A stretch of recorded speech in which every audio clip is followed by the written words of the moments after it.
Hello Sopranos, my name is Aisling Kenny and I'm a soprano with Resurgam, and we're so thrilled you can join us for this virtual choir project. Today we'll talk through some tips and tricks and strategies to practice our two pieces, Monteverdi's Cantate Domino and Sean Doherty's Hail Gladdening Light, two really special pieces which Mark has picked for our programme. So let's start where we come in the Monteverdi at bar 14 and just really notice the dance-like rhythm of this section. And I'll ask you to stand and actually dance that to me, so side to side dancing. Let's try. Cantate Domino Canticum Novum. Fantastic. Let's try the second soprano. Cantate Domino Canticum Novum. Fantastic. Now I'm going to ask you to try standing with a good posture with the ears over the shoulders, and just feel the dance more inside in your lower support muscles here, and notice that inner dance inside while you're singing with a really good energetic posture. Here we go. And Cantate Domino Canticum Novum. Fantastic. So that energy we want to feel all the time when we're performing. When we have these repeated figures, cantate, cantate, cantate. My teacher in Basel, Ulrich Mesthaler, used to always say, in early music, you never sing the same thing the same way twice. So we have to find a way to make it a little bit different. Here, perhaps a little bit more urgent. We want everyone to sing and join us in this singing.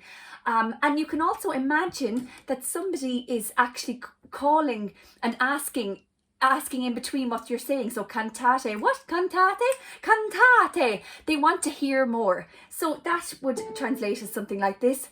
Cantate, cantate, cantate, et benedicite nomine eius. Or cantate, cantate, cantate, et benedicite nomine eius. Good stuff, well done. This quia mirabilia fecit has a slightly different colour, doesn't it? So we can, here we can really picture an amazing, beautiful sight that we're really in awe of on the breath to help us feel that. So first sopranos,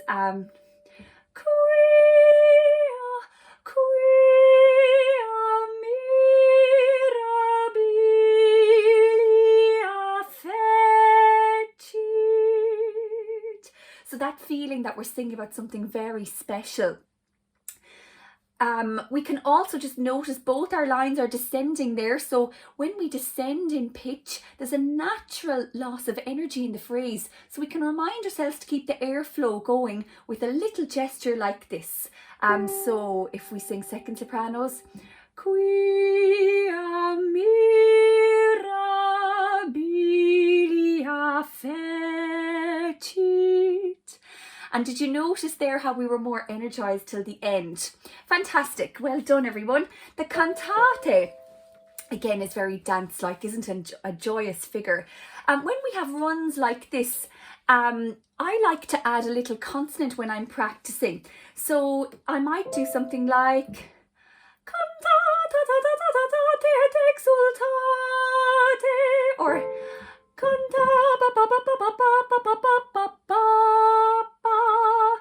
to give me a little articulation to the notes. I also might do it to na,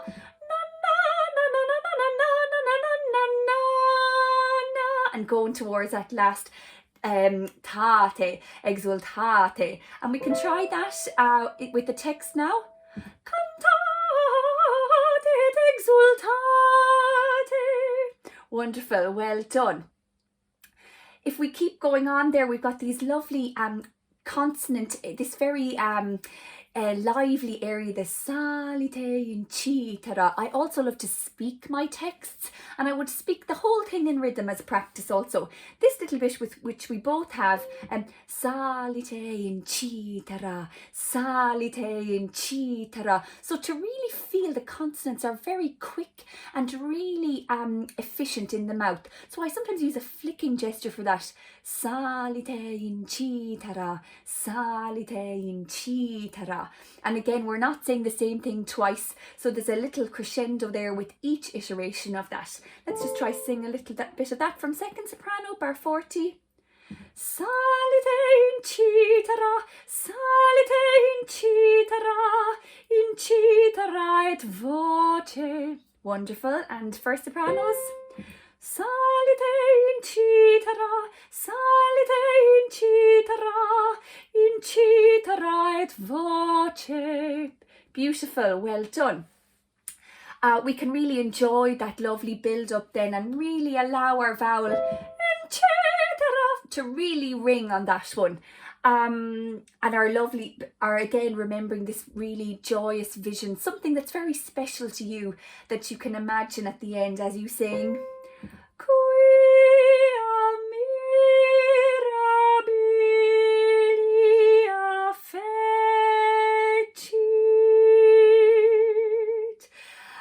Which is a gorgeous phrase to end on. We can also think, I like to do some qigong or tai chi exercises with gestures, which we'll see a little bit in the Doherty, but even here we can go, if I do the second soprano line, something like this. So I'm doing a bigger gesture, which shows me how far I have to go with the line and also shows me how I can support. So if I go, quia mirabilia fecit.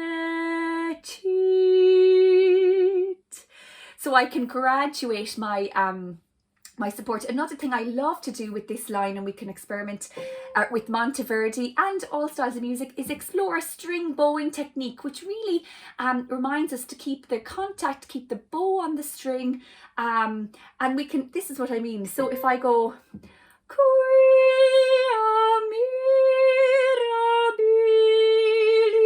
mirabilia fecit.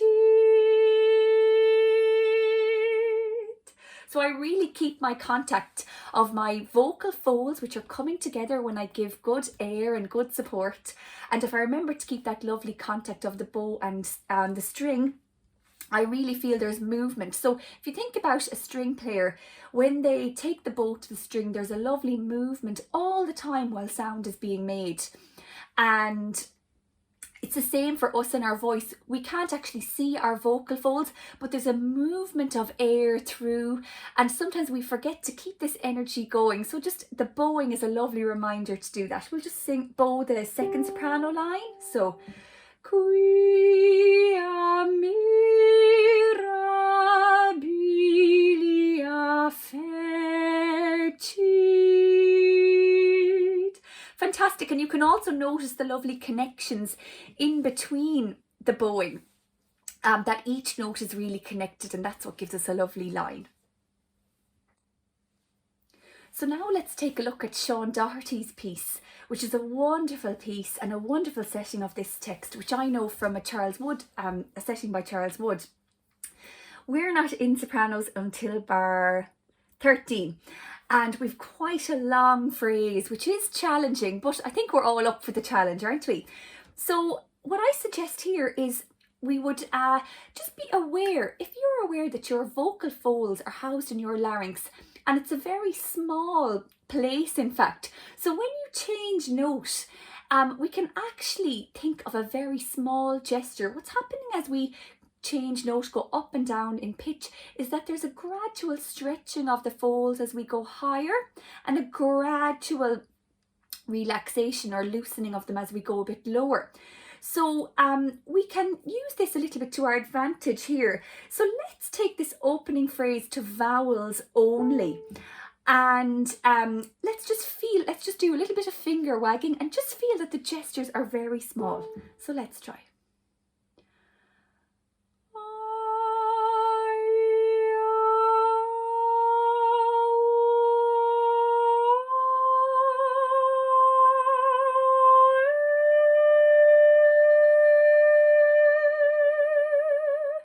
Well done, everyone. I hope I said we were doing that with vowels only, but to do with vowels only is really useful way of practicing any song. I love to practice that way. And did you feel how we made very minimal effort? It was effortless to change note. So what we're looking for, the folds are coming together and we're looking to not disturb that coming together. So now let's add the text but keep that same efficiency. Here we go. Now we are come to the sons out of rest. Beautiful, well done everyone. Two little things I'd like to notice too. We can try a little bit of pet the cat onset, or pet the sheep, or pet the cow. If you give a nice smooth onset, it's going to be more efficient and will manage the phrase a little bit more efficiently. And the second thing is then a big long gesture. So we pet the cat and then we stay petting the cat on right till the end. Let's try that again. So petting the cat.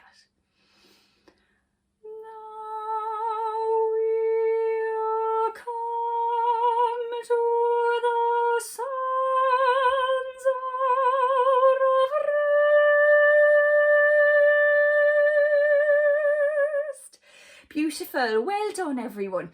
So it is challenging, and if you can't manage to get to the end of the phrase, just take a subtle breath in the middle of the word rest, where it wouldn't be noticed, instead of between two words. So if I was struggling for a breath, I might go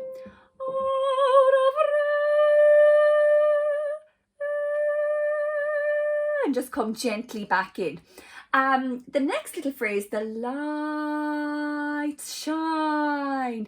Here we've got diphthongs, which means that the vowel changes in the middle of the word or at the end of the word. So what we want to do when we're singing this kind of music is stay on the initial vowel and just change at the end. So what I mean here is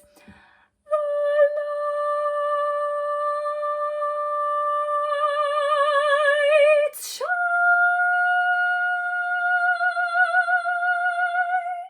So I only change to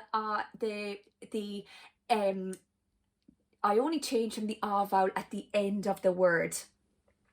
Here, let's look at a little bit as we go on with longer phrases. We him.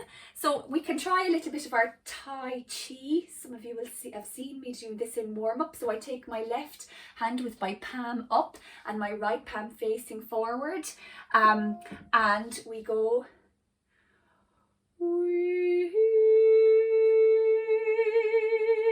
the Holy Spirit divine. So I notice I need to move my gesture very slowly, or if I was petting the cat, I'm doing a nice slow movement, so that I show what I'm doing there is really giving myself a gesture for my support.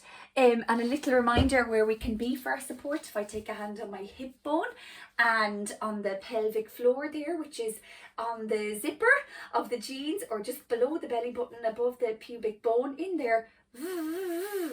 1, 2, 3, 4. If you can feel a connection to there, that's really going to help.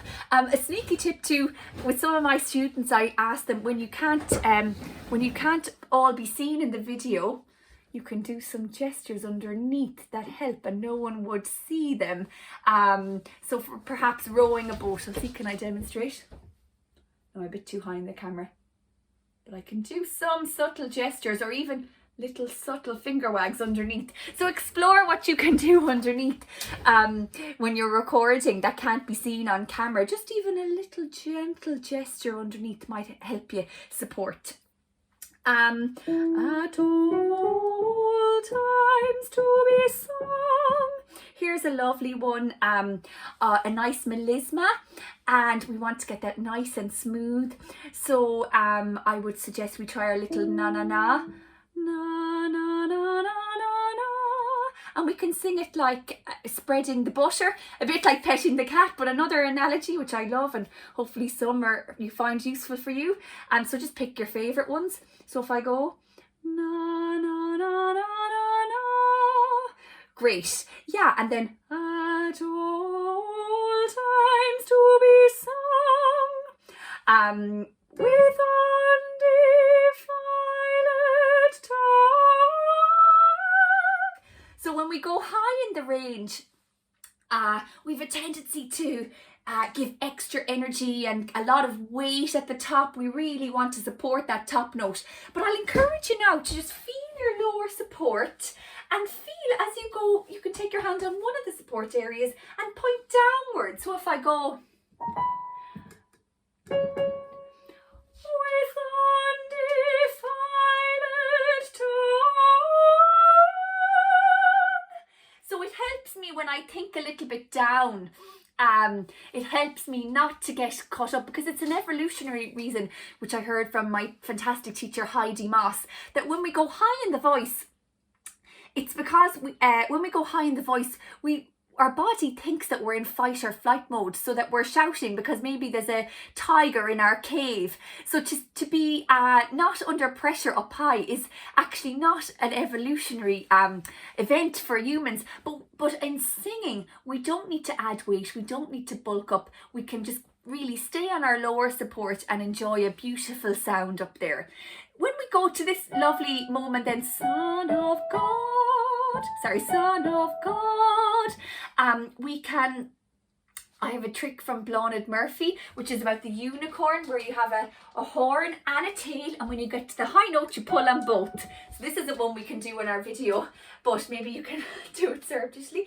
So if I go, Son of God, so a bit like Superwoman, take off, and I pull on my horn and my tail at the same time. So I love that. I love that image for the high notes. I find it really helpful. Let's see, we've got a nice big breath again for the next phrase beginning in 35. So I would just say to you, just maybe breathe in the middle of a word if you need to, a little quiet breath there, maybe in the end of own. And then our nice little hails, just be aware that the h consonant is created at the folds. So that's the altos. Hail, hail, all mini pet the cats. Hail, hail, hail. So mini pet the cats with the lovely hail. And we built this amazing moment which you can really enjoy and enjoy your voice, and lots of unicorn and tail pulling. Hail, gladdening light. You can enjoy those top G's in your voice and enjoy singing. Now, let me see. We've got those beautiful moments. When we come to poured, bar 53, poured, descending phrase, airflow wants to keep flowing. And a lovely little bloom on Father heavenly blessed. You can really enjoy. And the end, we come back to the mood of the beginning with this wondrous, mysterious mood. And I love to think of this, the image of a sunset, how slowly the sun comes, how slowly the sun sets. And I think that's maybe the idea here with this, this lovely rising line. It's so gradual, just like the sun setting, except the fact that the line rises gives us a sense of hope. So imagine how slowly the sun sets or rises.